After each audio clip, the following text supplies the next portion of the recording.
And that our border be closed because we have millions of people coming into our country. Millions and millions of people are pouring in at levels that nobody's reporting, nobody's going to talk about. But I believe you could have 15 million already in. Some are terrorists. They come from jails and prisons. They come from mental institutions and insane asylums. They come from all over the world, not just South America. They're coming from all over the world. Venezuela announced that their crime is down 67%. Because of the fact that they've taken the gang members, the leaders and the members, and they've deposited them very nicely into the United States of America. That's just Venezuela. It's happening with the Congo. It's happening with countries all over Africa, Asia, South America, all over the world it's happening. Our country is like a dumping ground, and we're going to have it stopped. And Biden should do it immediately. He should close the border immediately. He needs no legislation. He doesn't need this gentleman. He doesn't need anybody. He can do it. I did it without any legislation. I had the best border we've had in ever recorded history. He can close it immediately. If he would have left, we had stay in Mexico, remain in Mexico. We had catch and release in Mexico, not here. We had everything. It was perfect. It was a great situation we had, and now we have the worst ever. I don't believe in the history of the world there's been a border like this, but we probably have 15 million people, and they come from places that you don't want to know about, and they're going to be big problems, and it's getting worse. It's migrant crime. It's a new category of crime, migrant crime. And I just demand, as a citizen, I demand the border has to be closed. Our country cannot take it. No country could take it. It's not sustainable by any country.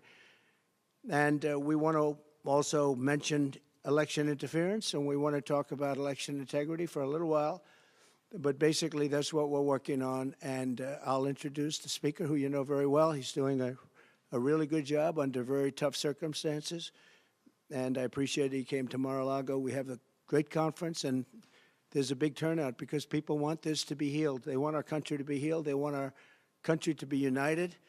And I think most people are united on the fact that they don't want people pouring in from prisons and jails and mental institutions. They don't want that to happen. They don't want it to take place. And it's not going to happen for long. And that's why I say that November 5th is going to be the most important day in the history of our country. That's the election. It's going to be the most important day in the history of our country. Thank you very much. And Speaker, thank you. Thank you so much, Mr. President, and it's good to see you all. We're so delighted to be here with our former and future president in this beautiful facility. Mar-a-Lago is famous around the country, and we're grateful to be here. With President Trump as our nominee in the party, we are very much looking forward to that historic day in November, because we are going to grow the House majority, we're going to win the United States Senate, and we're going to win back the White House as well. The American people need us to do that. They're excited for that day in November, cannot get here soon enough. The Speaker of the House, when we're not in session, the Speaker is required to go around, fly around the country and be with all of our candidates and incumbents all around.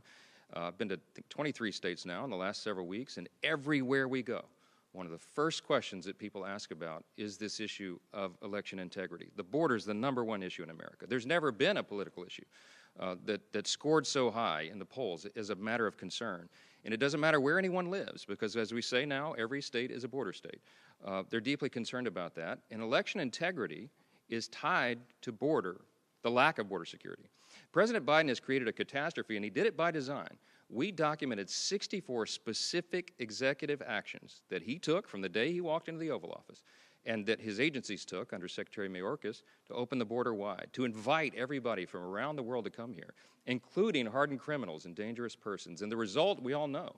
The official number is 9 million encounters at the southern border alone, just since Joe Biden took office. But the actual number is probably close to 16 million illegals who have come into the country because they desired it, they designed it, they engineered it to be that way.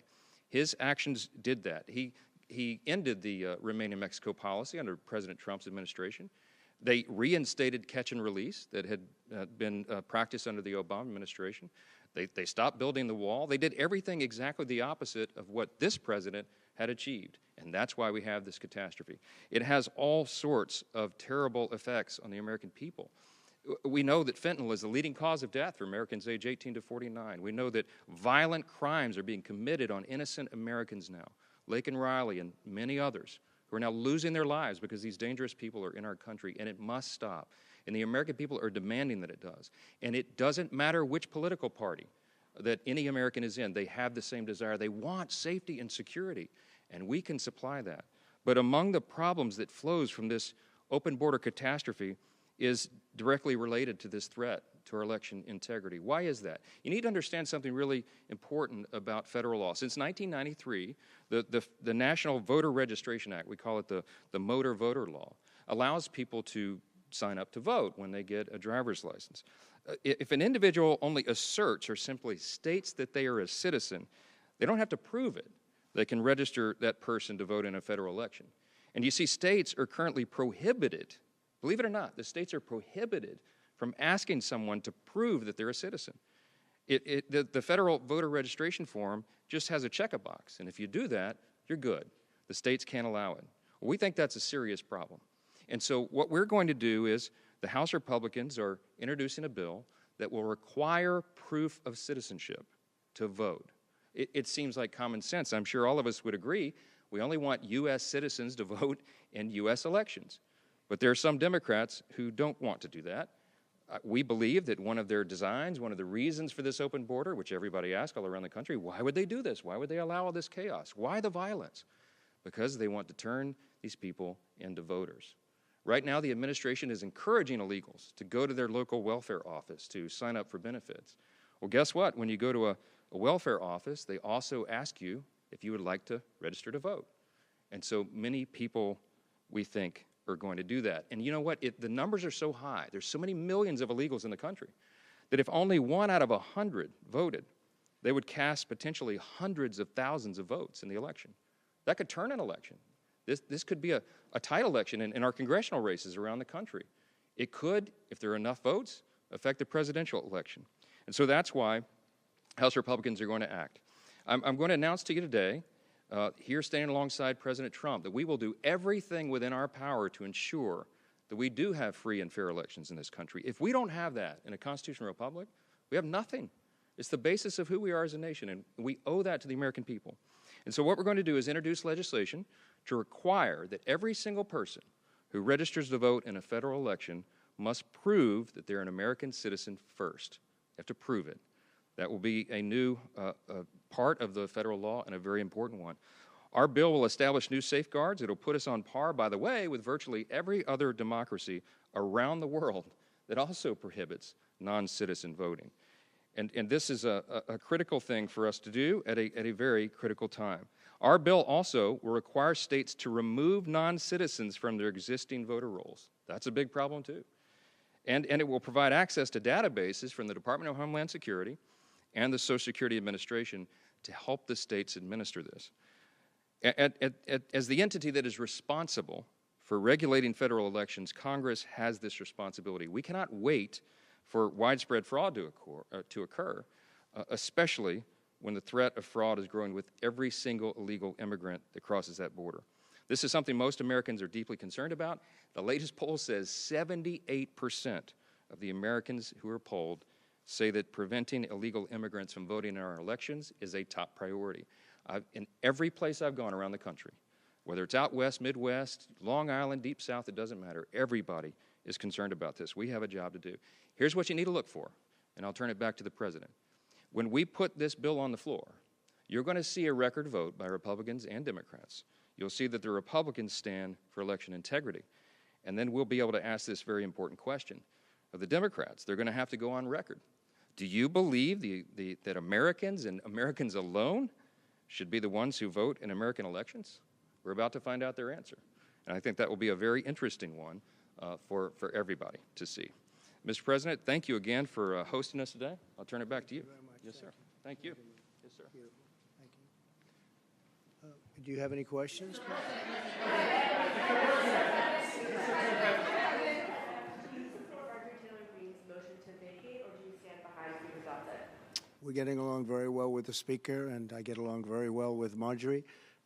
We have a Speaker. He was voted in, and it was a complicated process, and I think it's not an easy situation for any Speaker.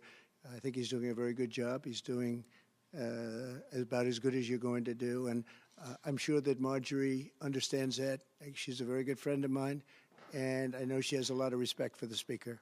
And would you support a Ukrainian aid bill if the Speaker was to move forward with it? We're looking at it right now, and they're talking about it, and we're thinking about making it in the form of a loan instead of just a gift. We keep handing out gifts of billions and billions of dollars, and we'll take a look at it. But much more importantly to me is the fact that Europe has to step up and they have to give money. They have to equalize. If they don't equalize, I'm very upset about it because they're affected much more than we are. The Ukraine situation would have never happened if I was president. Would have never, ever happened. And everybody says that, including Democrats, that it happened is such an outrage. People, millions of people are dead right now, both sides. Millions of people are dead. Cities are blown to ashes. You'll never rebuild those cities. That's certainly not like they were, so beautiful. And this is something should have never happened. October 7th should have never happened in Israel. Should have never happened. What happened there was outrageous. Iran was broke when I was president. People weren't buying oil from Iran. They weren't allowed to. If they were going to buy oil from Iran, then they weren't going to do any business in the U.S. And I said it to China. I said it to everybody. They weren't doing business. They were broke. They didn't have money for Hamas. They didn't have money for Hezbollah. It would have never happened. October 7th would have never happened. It did happen, and now it's a disaster, and it's only getting worse. So it's very sad. No, I stand with the Speaker. We've had a very good relationship. Mr. President, while you were in office, you said that you would sign a federal abortion ban if Congress sent it to your desk. Why should Americans trust your word that you would not do it now if you were reelected? Because we don't need it any longer, because we broke Roe v. Wade. And we did something that nobody thought was possible. We gave it back to the states. And the states are working very brilliantly, in some cases conservative, in some cases not conservative. But they're working, and it's working the way it's supposed to. Every legal scholar, real legal scholar, wanted to have it go back to the states. Democrat, Republican, liberal, conservative, and we're able to do that. You know, what we did was give it back to the states. And now the states are working their way through it. And you're having some very, very beautiful harmony, to be honest with you. You have some cases like Arizona that went back to like 1864 or something like that, and a judge made a ruling, but that's going to be changed by government. They're going to be changing that. I disagree with that.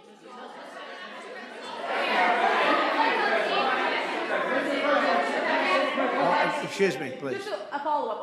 Over the last few decades, Mr. President, you have both considered yourself pro-choice and pro-life. Which one is it? Well, you know exactly which one it is. And when I was in New York and when I was a Democrat also, just like Ronald Reagan, you know, Ronald Reagan was a Democrat. We sort of followed a very similar path. But if you look at what we've done with Roe v. Wade, we did something that everyone said couldn't be done, and we got it done. And I give great credit to the Supreme Court and the justices for having the courage to do it. What they did is very simply give it back to the state. And I'll tell you, the Democrats are the radicals on this because they're willing to have abortions in the 7th, 8th, 9th month. They're even willing, and you can call it what you want, but you go back to the governor of Virginia, the previous governor of Virginia, the Democrat governor of Virginia, where he talked about execution of a baby after birth. And you can say what you want, but that's extreme and that's radical, and nobody should have that, and it has to be ended. Please, go ahead. Go ahead, please. Sir, Mr. President, do you think the motion to vacate rules should be finally changed, or do you think that it's just creating chaos right now? Well, it's unfortunate that people bring it up because right now we have much bigger problems. The country is we're a nation in decline. We're a declining nation. We have tremendous inflation. The inflation's coming back at levels that nobody thought they really would have. If you look at the categories of inflation, they have the worst categories. Many categories are not included. And if you included that, your inflation number would be substantially higher than it is now, and it's already at records. So inflation is back. And a lot of bad things are happening in our country, but that's the least of it.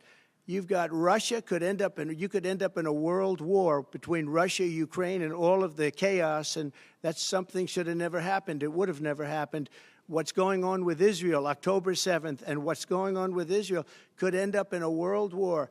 We have a president that can't put two sentences together. We have a president that can't find the stairs off a stage. We have a president that doesn't know what the hell he's doing. And we could end up in a world war. You know, we have just a little bit less than 7 months now, months before November 5th. but that's an eternity when people are incompetent.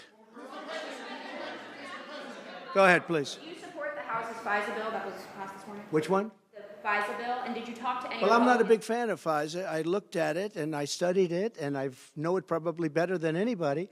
You know, they spied on my campaign. You do know that, right? And they did lots of other bad things. I'm not a big fan of FISA, but I told everybody, I said, do what you want. They put a lot of checks and balances on, and I guess it's down to 2 years now, so that it would come due in the early part of my administration on the basis that we live up to the polls, because all the polls, we just had another one come out, we're leading by a lot, but it comes out quickly. I said, you do what you want, but I'm not a big fan of FISA. I think it's terrible. Yeah, Bob? You plan to testify in your trial in New York? Yeah, I would testify, absolutely. It's a scam. It's a scam. That's not a trial. That's not a trial. That's a scam. If you read Jonathan Turley, if you read Andy McCarthy, if you read the legal, they said there's not even a case there. That's election interference by the Biden administration. They actually took their top guy, one of their top guys, put him into the DA's office to run it, and it's a shame. What they have done is incredible. It's election interference, and it's got to stop. It's a third world country. This country's never done it. But you read Jonathan Turley, you read Andrew McCarthy, you read the legal scholars, every single one of them said that whole thing is a scam. It's not even a crime.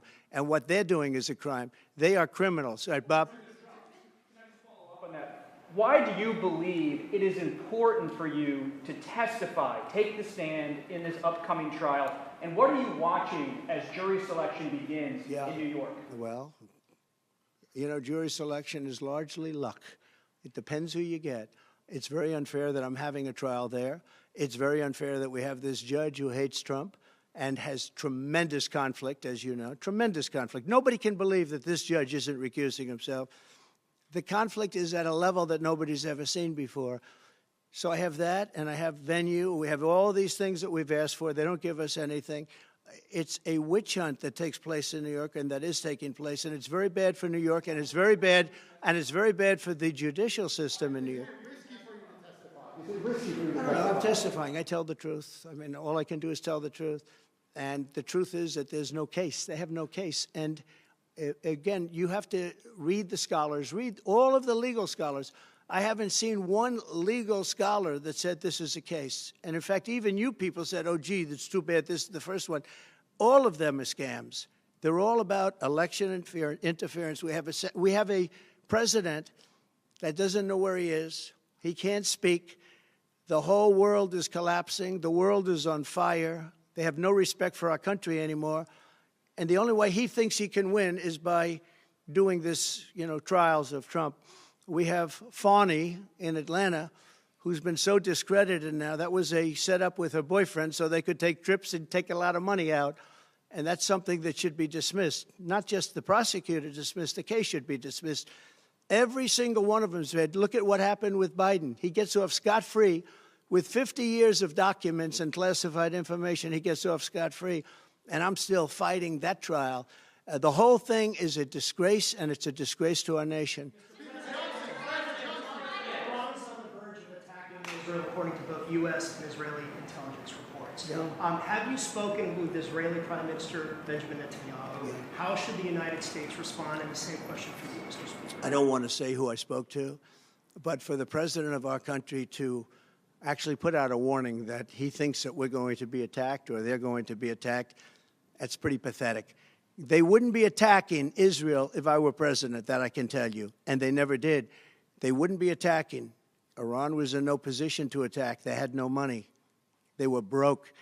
But now they have $221 billion, and they have Iraq, who has $300 billion, and Iraq has become a subsidiary of Iran. With all that we've done, with all of the fighting, all of the death, look at what happened, how incompetent the whole thing is. But I don't want to say who I spoke to, but I think it's a very, very dangerous period. This is a very dangerous period of time in our nation, and a big reason that it's dangerous that we have a president that's grossly incompetent. Thank you all very much. Speaker Johnson, why did you come here today? Speaker Johnson.